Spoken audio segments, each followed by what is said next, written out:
Hey, what's up, guys? Just want to take a second and share two pieces of advice that if I could go back and talk to my former self, whether I was in Little League or minor league baseball, I want to share with you those two little pieces of advice with you now.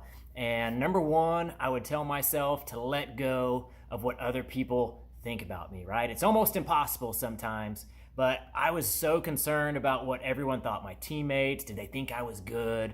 Did my coaches think I was good? I kind of wanted those validations.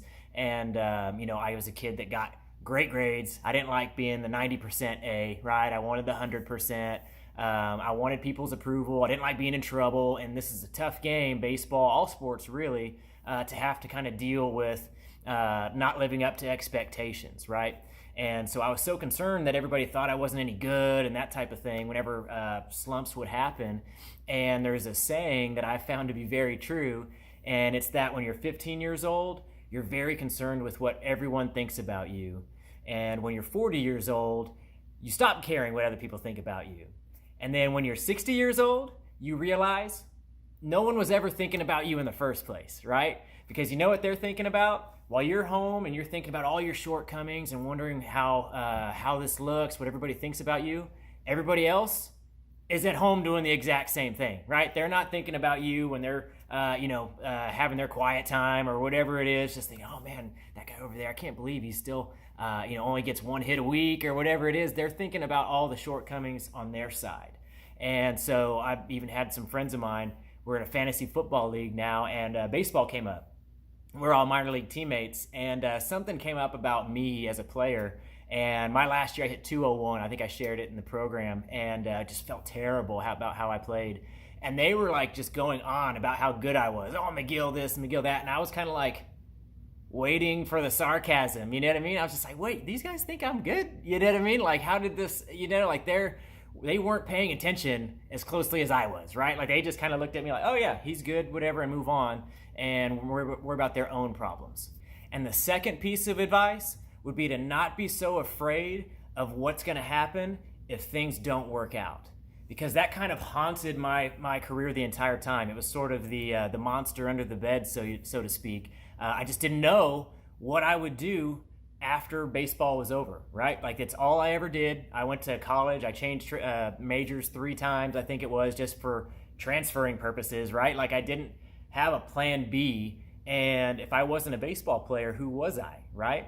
And so after my career ended, right, there's always that little transition period where you don't know what you're doing and you just kind of figure it out. But it wasn't so bad, right? Like, I always had scabs on all my knees and elbows, and I was always sore, and, the schedule and everything else, the pressure that the sports put on you, that all gets better, right? Like there's benefits to, not playing a sport.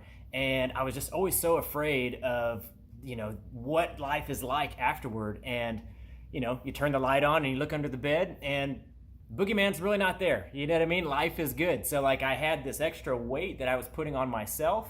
And if I could go back and tell myself like, hey man, like life's going to be fine. Like don't worry about what's going to happen if things don't work out, if you get released, if you get cut, whatever, and just kind of focus more in that moment. And the moment has enough pressure on its own, and you don't need to kind of add on to it with all these, what if? Well, you know what if? It was actually fine. You know what I mean? Like I've got a wife, family, kids, life is good. And my whole career was kind of weighed down a little bit because I was thinking about, the unknown out there. The older I get, the more I realize that things tend to unfold exactly how they're supposed to. Like when an event happens, we really don't know, to be honest with you, we really don't know if it's a good or a bad thing.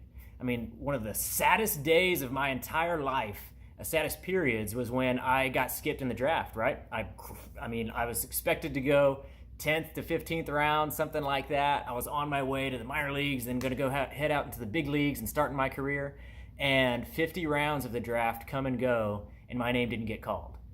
And just pure devastation, right? Like, it was just the most abrupt ending to a career. You know what I mean? It happens to other people, but like when it hits you, it's just like, wait, I was on my way to the big leagues. I earned this, and that now what's happening? I didn't understand.